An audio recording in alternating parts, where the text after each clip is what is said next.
नमस्कार, आप देख रहे हैं जीबीएन 24। मैं हूं आपके साथ प्रियांशी मिश्रा। स्वागत है आपका यूपी बुलेटिन में। राष्ट्रपिता महात्मा गांधी जी की पुण्यतिथि आज। लखनऊ के जीपीओ में स्थित गांधी जी की प्रतिमा पर मुख्यमंत्री ने किया पुष्प अर्पित। उप मुख्यमंत्री ब्रजेश पाठक भी रहे मौजूद। पुण्यतिथि पर मुख्यमंत्री ने किया शांति पाठ।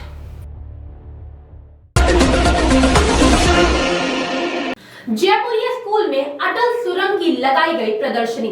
शाहजहांपुर में जयपुरिया स्कूल में साइंस प्रदर्शनी व सांस्कृतिक कार्यक्रमों का हुआ आयोजन।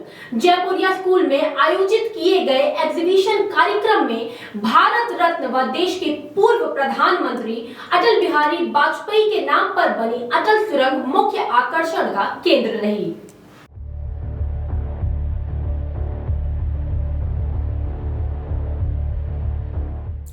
जयपुरिया स्कूल में लगाई गई प्रदर्शनी में स्कूल के बच्चों और अभिभावकों को जिले के शहीद और देश की स्वतंत्रता के बारे में जानकारी दी गई। स्कूल में लगी प्रदर्शनी में शहर से लेकर गांव देहात के रहन सहन से लोगों को अवगत कराया गया। स्कूल में लगाई गई प्रदर्शनी कार्यक्रम में मुख्य अतिथि के रूप में ब्रिगेडियर गौरव सनन एवं ग्रुप कमांडर प्रमोद गुप्ता पहुंचे। सर, संदेश ये है कि एक तो हिंदुस्तान में हमने अटल टनल बनाई, लेकिन बहुत कम लोगों को इसके बारे में जानकारी थी। तो कम से कम 4000 लोगों का टारगेट रख के कि कम से कम शाहजहांपुर के 4000 लोग ये जाने कि स्वतंत्रता कैसे मिली, स्वतंत्रता संग्राम और अटल टनल। बेसिकली अटल टनल क्या है, उसके पीछे भारत की सोच क्या थी, हम उसको कैसे आगे बढ़ा सकते हैं। उसके बाद बिल्कुल शुरू से लेके 1980 से लेके जैसी ज़िंदगी हम लोगों ने जी, आज मॉडर्न एज में जो चीज़ें हम लोग देखते हैं वो सारी की सारी चीज़ें यहाँ पर दिखाने की कोशिश की, ताकि हम ये भी देख सकें हमारे बच्चे आज भूल गए कि पुरानी चीज़ें कैसी थी। हमने वो भी दिखाना चाहा और आज के जो बुजुर्ग लोग हैं उनको ये दिखाना चाहा कि आने वाला समय कैसा है, आईटी हब कैसा बनेगा, लोग कैसे काम करेंगे। अभी अगर साइंस सेक्शन में देखेंगे तो वहाँ पर हमने एम्ब्रियोलॉजी दिखाई है। लोगों को इस बात का बड़ा अजीब सा रहता है कि अगर संतान पैदा हुई है, बेटा हुआ है, तो वो बहू के कारण है या लड़की के कारण है, बेटी हुई है तो वो लड़की के कारण है, जबकि ऐसा नहीं है। सब कुछ लड़के पे डिपेंड कर रहा है। उस पर एक संदेश देने की कोशिश की है कि फोर्टिसाइड को बंद करें, गर्ल्स फोर्टिसाइड को बंद करें, समाज को बचाएं, आगे बढ़ें। इससे ऊपर अगर आप हिंदी सेक्शन में जाएंगे तो आपको केदारनाथ धाम दिखाई देगा। हम लोगों ने उसको इतनी खूबसूरती से बनाया है और मैं चाहूँगा कि लोग उसको देखें और उससे समझें कि हमारी परंपराएं किस तरह से हमारे लिए आज भी कारगर हैं। रामचरितमानस की प्रतिक्रियाएं फाड़ने जलाने पर लखनऊ के पीजीआई थाने में 8 आरोपियों के खिलाफ दर्ज हुई एफआईआर। माहौल बिगाड़ने, धार्मिक भावनाओं को भड़काने की धाराओं में दर्ज की गई एफआईआर। यशपाल सिंह लोधी, देवेंद्र यादव, महेंद्र प्रताप यादव, नरेश सिंह, एसएस यादव, सुजीत, संतोष वर्मा, सलीम पर दर्ज हुए एफआईआर। अखिल भारतीय ओबीसी महासभा से जुड़े बताए जा रहे हैं आरोपी। स्नातक एमएलसी के चुनाव में वोट डालने शाहजहांपुर पहुंचे यूपी के वित्त मंत्री सुरेश कुमार खन्ना। यूपी के वित्त मंत्री सुरेश कुमार खन्ना ने सदर तहसील में बने बूथ पर पहुंचकर सबसे पहला वोट डाला।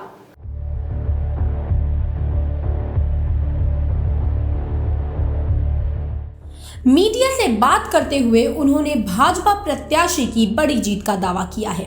सपा नेता स्वामी प्रसाद मौर्य द्वारा रामचरितमानस पर दिए गए विवादित बयान पर यूपी के वित्त मंत्री सुरेश खन्ना ने कहा कि रामचरितमानस पर सवाल खड़ा करने वालों की मानसिकता विकृत है।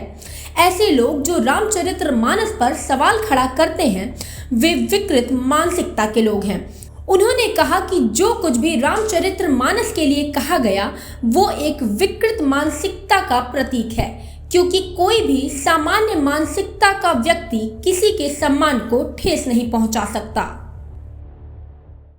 देखिए, जो कुछ भी रामचरितमानस के बारे में कहा गया वो एक विकृत मानसिकता का प्रतीक है। वो एक सामान्य बुद्धि का व्यक्ति कभी किसी की आस्था पर चोट नहीं पहुंचाता, और वो एक हमारे लिए आस्था का प्रश्न है और हम उसके आगे नतमस्तक हैं। ख़ास तौर से इन आस्था की चीज़ों के ऊपर सवाल नहीं खड़ा करना चाहिए वो उनकी विकृत मानसिकता है, इसलिए कहा गया। लखनऊ में बर्ड एंड नेचर फेस्टिवल 2023 को लेकर वॉकथॉन का आयोजन 1090 चौराहा से शुरू होकर चिड़ियाघर पर समाप्त हुई वॉकथॉन। कैबिनेट मंत्री जयवीर सिंह, राज्य मंत्री केबी मलिक वॉकथॉन में हुए शामिल। 31 जनवरी से 5 फरवरी तक विभिन्न जिलों में फेस्टिवल का हुआ आयोजन। आगरा से शुरू होकर बनारस में हुआ कार्यक्रम का समापन। सैकड़ों स्कूली बच्चों ने लिया हिस्सा।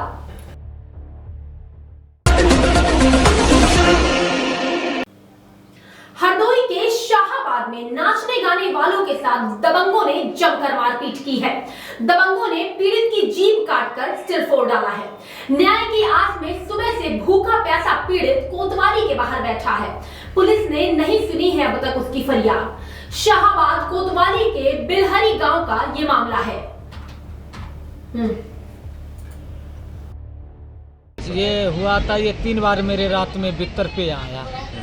मैं जमीन बिस्तर लगाई पड़ी थी, जो मैं 3 बार क्या करना, इसका मैंने नाम भी नहीं लिया। जो रात में मानने का आते हमने हमके किसको क्या कहते हैं, हमके राकेश का तुम्हें कुछ का अब बस फिर भी जो आया समझ के फिर 7 बजे जो आया, मुँह अपनी मरुआ बुलाई लाया अपनी घर से, और बस इतनी मारी जे मेरे मैं गिर पड़ी, अपना चूल्हा जलाई। अजीब में उतने चाकू भी जो मारा, जका जख्म ने फटकारा मारा तो मेरा क्या नाम वो अलग उसका चाकू गिरा जाए, जीभ भी मेरी काटे लेते तो गिरा है। और का उसके लड़का थे 3, एक मेहरिया हाथी।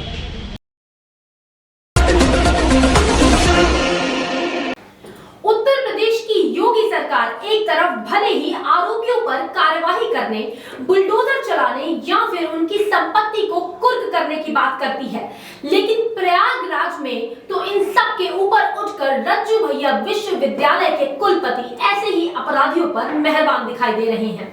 ऐसा ही मामला प्रयागराज से सामने आया है, जहां पर प्रशासन ने अपराधियों पर कार्यवाही शुरू कर दी है, लेकिन विश्वविद्यालय ये कार्यवाही नहीं मानता है।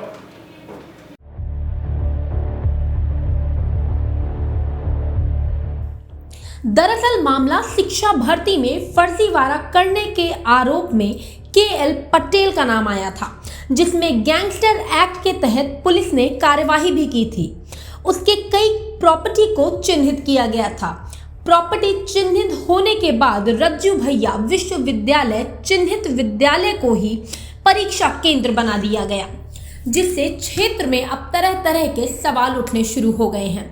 पूरा मामला प्रयागराज जनपद के मैलहन का है, जहां एक तरफ शिक्षा भर्ती के फर्जीवाड़े मामले में गैंगस्टर एक्ट के तहत केएल पटेल पर कार्यवाही भी पुलिस ने की। पुलिस ने केएल पटेल की ऐसी कई संपत्ति को भी चिन्हित किया था जो अवैध तरीके से धन अर्जित करके बनाई गई थी, जिनमें मैलहन के चंद्रकली महाविद्यालय का भी नाम शामिल था। प्रशासन द्वारा जिस संपत्ति को कुर्क करने के लिए शासन भेजा गया था, उसी संपत्ति पर रज्जू भैया विश्वविद्यालय द्वारा मैलहन स्थित चंद्रकली विश्वविद्यालय को ही परीक्षा केंद्र बना दिया गया। केएल पटेल जो कि शिक्षा माफिया घोषित किया जा चुका है और जिसके ऊपर 999/20 थाना सुराव में गैंगस्टर की कार्रवाई प्रचलित है, जिसकी कई संपत्तियों को एसडीएम के यहाँ से और आरटीओ के यहाँ से रिपोर्ट प्राप्त करके कुर्की के लिए भी भेजा जा चुका है। हाल ही में कुछ समय पहले एक बात संज्ञान में आई थी कि जो प्रॉपर्टी कुर्की के लिए रिपोर्ट भेजी गई है, वहीं पे शिक्षा केंद्र भी बनाया गया है। इस संबंध में भी तत्काल इसका संज्ञान लेते हुए यूनिवर्सिटी को एक पत्र लिखा गया था मोवाइमा थाने से, जिसमें बताया गया कि ये कुर्की के लिए भेजा गया है, डीएम के यहाँ संस्तुति के लिए भेजा गया है, कृपया इसमें अन्य कोई भी आगे शिक्षा केंद्र ना घोषित किया जाए जिससे कि कोई वैधानिक समस्या रहे। तो हम लोग रिपोर्ट इसमें भेज चुके हैं, अभी वहाँ से क्रॉस रिप्लाई आने की बाकी है।